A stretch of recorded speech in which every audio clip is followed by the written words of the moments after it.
Hi, my name is Stephanie, and this presentation will give you an overview of the School Motivation and Learning Strategies Inventory. Research tells us that students who have good study skills, test-taking strategies, and academic motivation perform better academically than those who do not. The School Motivation and Learning Strategies Inventory, otherwise known as the SMALSI, was designed to measure deficiencies in these areas so appropriate intervention and remediation can be provided to students who need it. Overall, the goal of the SMALSI is to identify students who need help in becoming more strategic and effective learners. The SMALSI is a standardized, self-report inventory designed for children between the ages of 8 and 18 years of age. There are two forms of the inventory. The first is the child form, which is used for children 8 to 12, and the second is the teen form, which is used for children 13 to 18 years of age. The SMALSI is a versatile assessment as it may be administered to both individual students as well as groups, or even in the classroom setting. Additionally, this inventory can be used with both general education students as a screening tool, as a pre-referral intervention or prevention tool, or with students with disabilities to identify areas that may be exacerbating academic difficulties. The SMALSI can be administered by a school psychologist, child psychologist, clinical psychologist, school counselor, and both regular and special education teachers, assuming they have been provided with assessment training. The SMALSI measures 10 subscales. The first 7 subscales measure what the inventory calls strengths.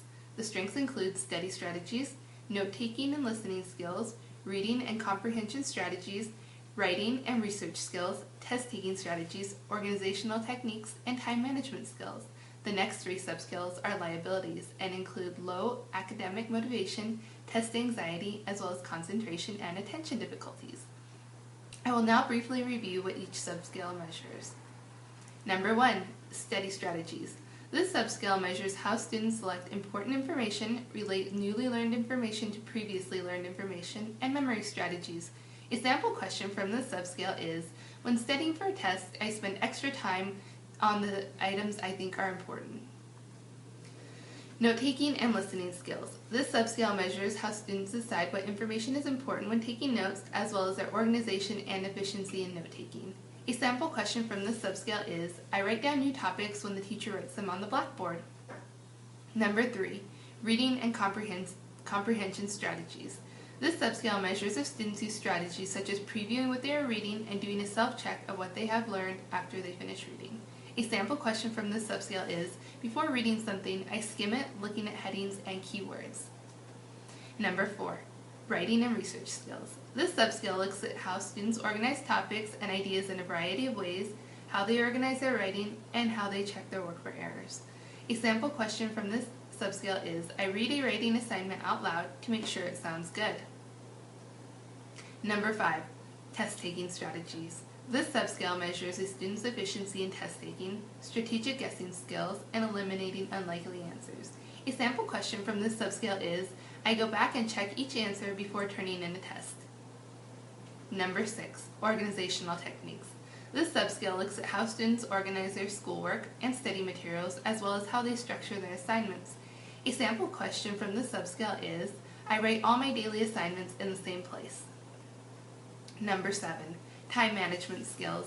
This subscale assesses how effective students are with their use of time and their understanding of how much time is needed for their academic work. A sample question from this subscale is, I use extra time between classes to do homework. Now we will take a look at the liabilities. Number 1, low academic motivation. This subscale measures a student's intrinsic motivation to do well in academics.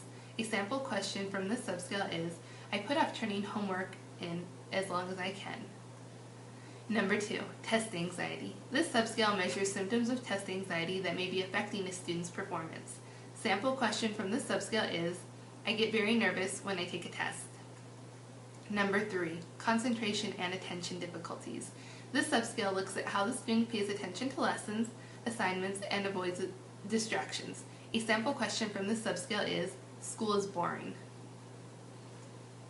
Students will respond to each question by marking never, sometimes, often, or almost always. The test can then be hand-scored or computer-scored. The test typically takes 20 to 30 minutes to complete and is quick to score as well. The test yields an inconsistent responding index, which helps to identify when students are answering inconsistently. Additionally, the score report provides a list of questions which a student scored low in, which helps us know what areas to target with the student for intervention and follow-up. When interpreting the test, it is important to note that students with scores below 40 in strengths or above 60 in liabilities would be good candidates for intervention. Additionally, it is important to use caution when interpreting tests with 25 or more questions missing, as accuracy may be affected due to the missing information. Since the SMALSI assesses actual strategies and skills, it may be beneficial to administer tests that measure learning styles and preferences in conjunction with the SMALSI in order to obtain a bigger picture of the way the student learns and utilizes the knowledge acquired. Thank you for viewing this presentation on the SMALSI. I hope this information has been helpful.